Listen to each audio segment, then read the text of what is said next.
मैं इस समय धार जिले के राजौद थाने के गोंदीखेड़ा चारण गांव में हूं और मैं जिस चौराहे पर खड़ा हूं इस तरफ अगर मैं आपको इधर दिखाऊं तो ये लाबरिया राजौद की ओर स्टेट हाईवे जाता है और बाईं तरफ आप देखेंगे तो ये सरदारपुर राजगढ़ किले जाता है जो कि बैतूल अहमदाबाद से मिल जाता है।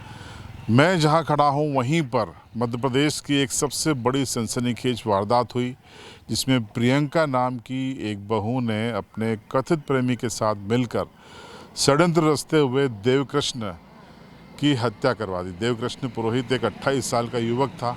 ये देवकृष्ण का ही घर है जहां पर मैं इस समय मौजूद हूं और पूरा आपको ग्राउंड पे एक सीन को हम रिक्रिएट करके समझाने की कोशिश करेंगे, आपको विस्तार से बताएंगे। आइए आप हमारे साथ। तो घटना के दिन आपको मैं बताता हूँ कि ये जो हिस्सा है यहाँ पर देवकृष्ण पुरोहित की माँ और बहन सो रही थी और ये जो आप रूम देख रहे हैं यहाँ पर देवकृष्ण अपनी पत्नी के साथ था।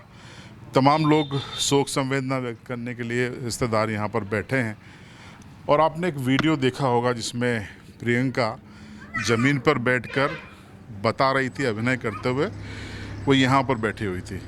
इस जगह बैठकर उसने बयान दिया था। कौन सा बयान था ये सुन लीजिए। बात चार जन थे, मेरे को नहीं पता। उन्होंने पहले हमारा मुंह दबाया, फिर उन्होंने बोला जो है हमको दे दो नहीं तो मार डालेंगे।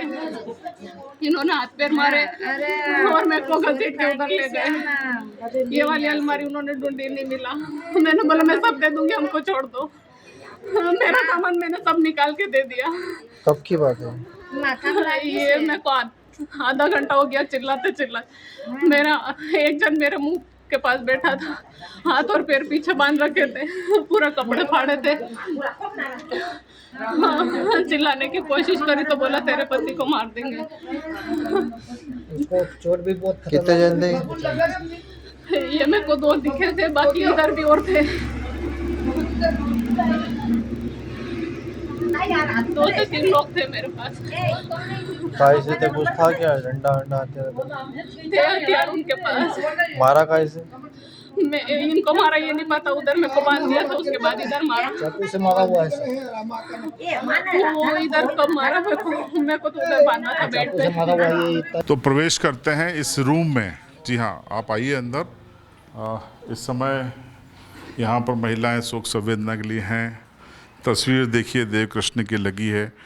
देवकृष्ण की मम्मी हैं और सिस्टर यहाँ पर मौजूद हैं। तो यहाँ पर वो बेड हुआ करता था, देखिए यहाँ पर इसी बेड पर हत्या की गई थी देवकृष्ण पुरोहित की। और जो कहानी बताई गई थी प्रियंका ने कि वो उसको इस रूम में जो डकैत थे वो उसको इस रूम में बांध दिया गया था, ये कहानी घड़ी गई थी। तो अब ये वो लोकेशन, यहाँ से बेड हटा दिया गया है क्योंकि वो रक्त रंजित था। तो विस्तार से घटना की हम बात करेंगे। घटना स्थल पर ही मैं खड़ा हूँ, यहीं पे वो बेड था। देवकृष्ण की मम्मी जी यहाँ पर हैं। आपको कितने बजे पता चला था कि ये घटना हो गई? हमको 2 बजे बाद पता चला ये घटने का। वो भी पड़ोस में उसने बहू ने आवाज़ लगाई तो वो पड़ोसन ने हमको फ़ोन लगाया जब हमको पता चला 2 बजे। तो बहू प्रियंका ने आपको नहीं बताया था? नहीं बताया हमको, उधर पड़ोस में आवाज़ लगाई उसने। आपको क्यों नहीं बताया? आपको क्या लगा? वो ही आरोपी है इसलिए हमको नहीं जगाया उसने पहले से। लेकिन वो एक्टिंग तो ऐसे कर रही थी कि बहुत दुखी है। एक्टिंग तो वो बहुत कर रही थी, उसकी एक्टिंग से ही पता चला। फिर बाद में हमको पता चला कि ये खुद ही आरोपी है। धीरे धीरे सब पता भी चल गया बाद में कि यही है।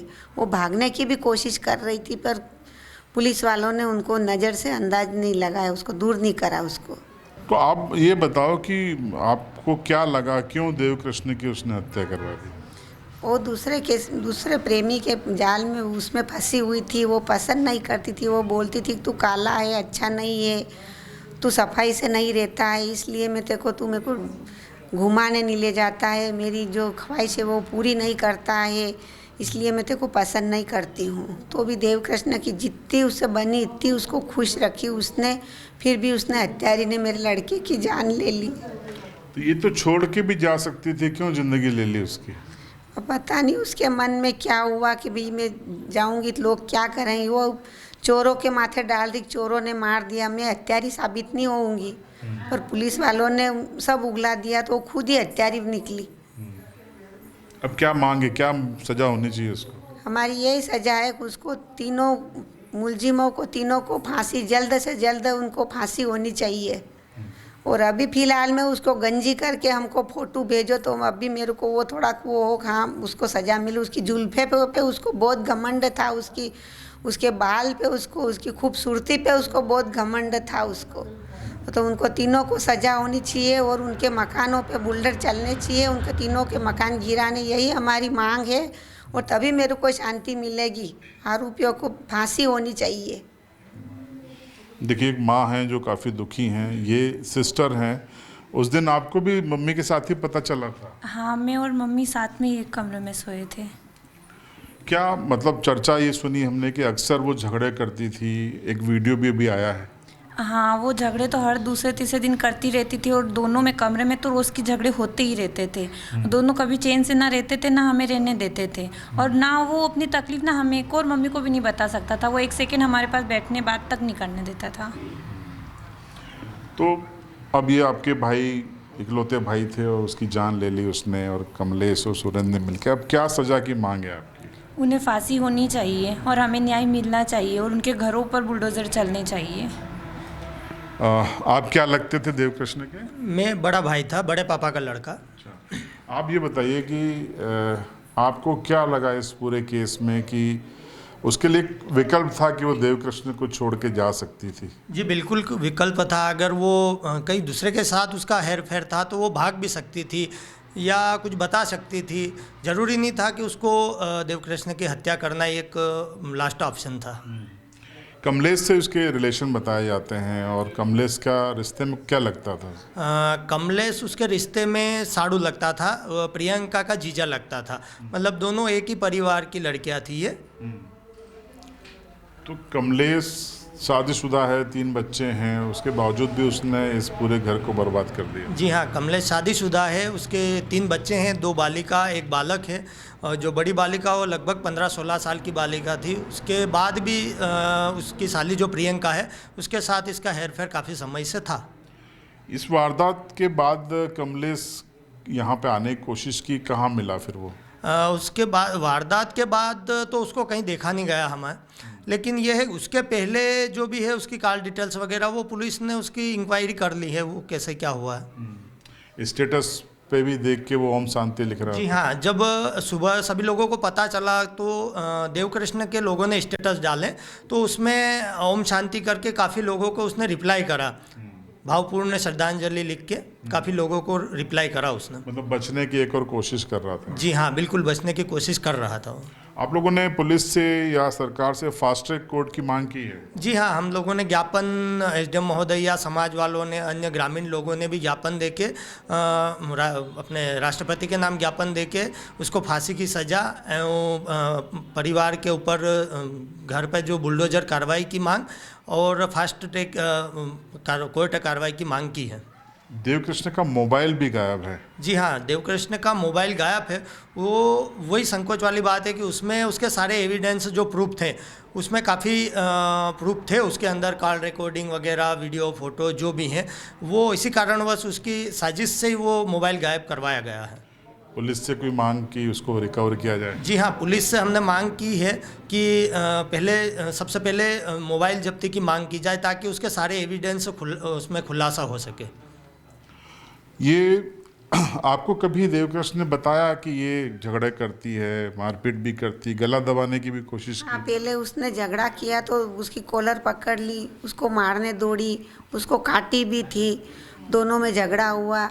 और मेरी बालिका ने वो मैसेज कमलेश के उनके देख लिए तो मैं लड़की को भी मार पीट करने आई, बहुत झगड़ा करा उसने, घर में हंगामा मचा दिया उसने।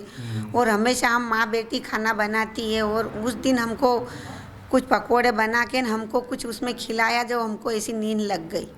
देवकृष्ण को भी खिलाया होगा? उसको भी खिलाया भी सही और उसको गिलास में गोलियां भी कुछ नशे की पिलाई उसको। उसमें उसको होश नहीं आ रहा कि उसको कैसे मारा। देखिए, शायद इसी तरीके की महिलाओं, मैं सभी के लिए नहीं कह रहा हूँ, शायद इसी तरीके की महिलाओं के लिए कहा गया है। यहाँ बैठकर वो अभिनय कर रही थी कि त्रिया चरित्र न जाने कोई पति मारकर सती होए। जिस तरीके से प्रियंका ने किया, इसी तरह की महिलाओं के लिए ये दोहा लिखा गया है, सभी लोगों के लिए नहीं है। तो देखिए, प्रियंका के इस कथित प्रेम प्रसंग ने 2 परिवारों को बर्बाद कर दिया। देवकृष्ण जो कि इकलौता बेटा था, उसकी जान चली गई। परिवार के लोगों ने बताया कि जब वो 2-2.5 साल का था तब उसके पिता की भी इंदौर में संदिग्ध हालत में मौत हो गई थी। माँ पर कितनी बड़ी इस ज़िंदगी में ये दूसरी बार मार पड़ी है। पहले उन्होंने पति को खोया और अब इकलौते बेटे को खो दिया। प्रियंका के झांसे में आकर जो कमलेश है, उसने भी अपने परिवार को बर्बाद कर दिया। उसके 3 बच्चे हैं और पत्नी है, और उसको भी वो प्रताड़ित करता था। 2 परिवार बर्बाद हो गए। प्रियंका को ना आशिक मिला, पति को उसने खो दिया, मरवा दिया। कमलेश को न प्रियंका मिलेगी, न वो अपना परिवार से मिल पाएगा। इस तरीके की प्रेम कहानियों का अंत यही होता है, लेकिन निर्दोष लोग मारे जाते हैं। और कानून से यहाँ पर यही मांग है, सरकार से हमारी भी ये मांग है, माननीय मुख्यमंत्री से मांग है कि ये संगीन अपराध है, कॉग्निजेबल ऑफेंस है, सनसनीखेज अपराध है। इसलिए फास्ट ट्रैक कोर्ट में इस मुकदमे को चलाया जाना चाहिए और तेज़ी से इसको सुनवाई के बाद जो आरोपी हैं उनको उनके सही अंजाम पे पहुंचाने की ज़रूरत है, ताकि समाज में दूसरे लोगों के लिए इस तरीके के फैसले नज़ीर बने। देखते रहिए CB लाइव।